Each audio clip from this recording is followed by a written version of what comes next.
And certain things that we didn't know that was going on in their lives, that could have cost their lives. And this weekend made a difference, which is the reason that some churches don't do this. They don't dare to do certain things for those that are younger because they're afraid, number one. And they don't put it in their schedule for whatever reason. But I want them to testify a little bit. I would like, Kevin, why don't you start out?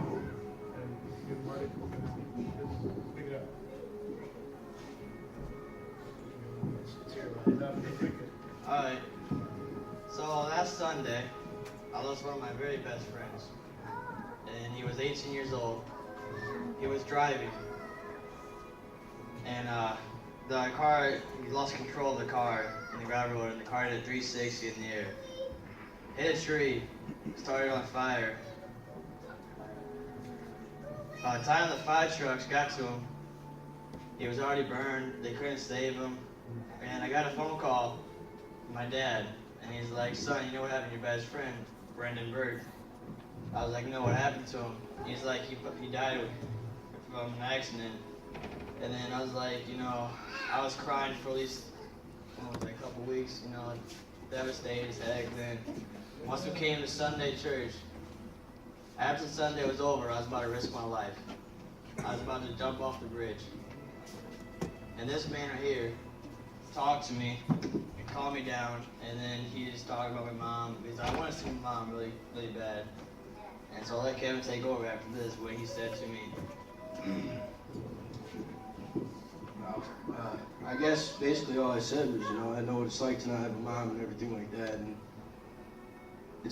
your life's not yours, it's God's. He decides when it's your time to go.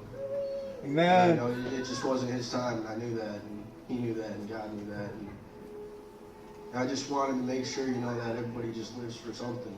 You gotta be somebody. You gotta make people proud of who you are and who you become and things like that. And so I just kind of told him, if you go like this, is your mom gonna be happy to see you? Is she gonna be proud of what you did and things like that? And so I just kind of told him, to work on himself and to make his mom proud. He wants to see her that bad, to be able to see her with a smile on her face. Amen.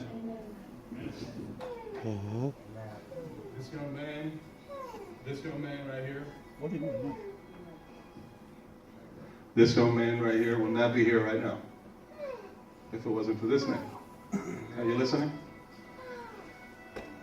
And it reminds me of the scripture in Colossians 3:13 that he says, "Bear one another's burdens."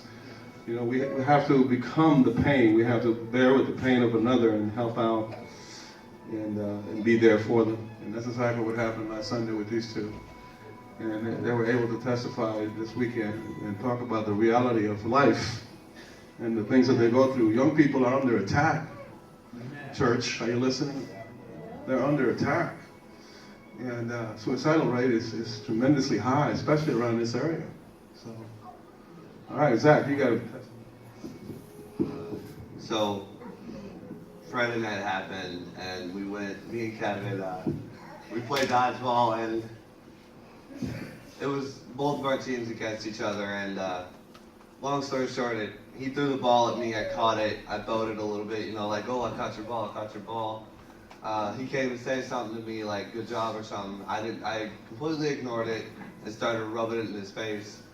Poor guy, got mad, walked out. I felt bad, like, I just made this dude mad, oh my gosh. So, after it was over, I was like, whatever. I'm here to have fun, I don't care. I just let it blow over. But it kept dwelling on me, like, God wanted me to forgive him. And it was just like, it wouldn't leave my mind. About a couple hours later, we came back in here, and Apostle wanted us to pick a card, and on that card, my card, and it was about the carelessness and the relationship with God.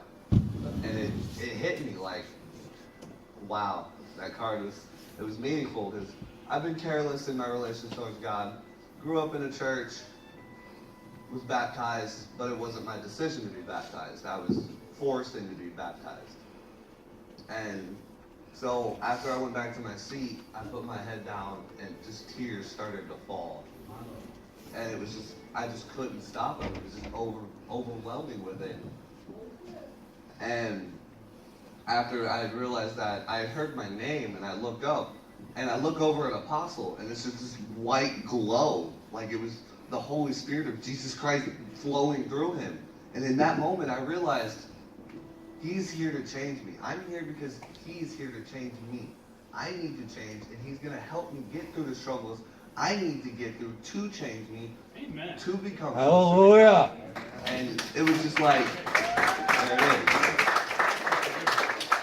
is. And I went over to Kevin afterwards. I apologized to him. He accepted the apology, and then we hugged it out like brothers. Yeah, it was. And they played ping pong against me, okay, and they lost. Tell the truth now. Yes, and you got a lot out of it, right? Yeah. Yeah, I sense that you drew closer to everybody else, right? Yeah. And you're drawing a lot closer now to your father. Yeah. I did. I did have fun. Didn't think I would though. You have anything, guys? These girls here, they're dancing machines. These two right here.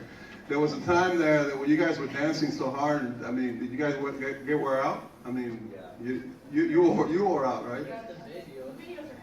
Okay. Okay. Hey, they put masks on. They were dancing with a dog mask and a deer mask, and it was hilarious. And one of these days we'll get to see that, right? This was at 1 o'clock in the morning, okay? You realize that I'm usually asleep at that time, okay? I'm watching these wild teenagers going like this. What am I doing here? Somehow I made it through. You girls want to say something? It was what? It was great. You like it? Yeah. All right. Hey, we're going to take all these teenagers. Faith Center Church is going to pay. We're going to go to iWireless on Sunday right after church to see a hockey game. The Mallards play professional, but the reason we're going is not just to see a hockey game, right? We're going to see a Christian band before the game, and the coach, the head coach of the Mallards, is a Christian man, and he's going to speak to all of them. There's going to be thousands of young people there next Sunday afternoon, so Faith Center Church is going to sponsor that. You guys ready? All right, let's give a hand to the Lord for the wonderful things that happened this past weekend.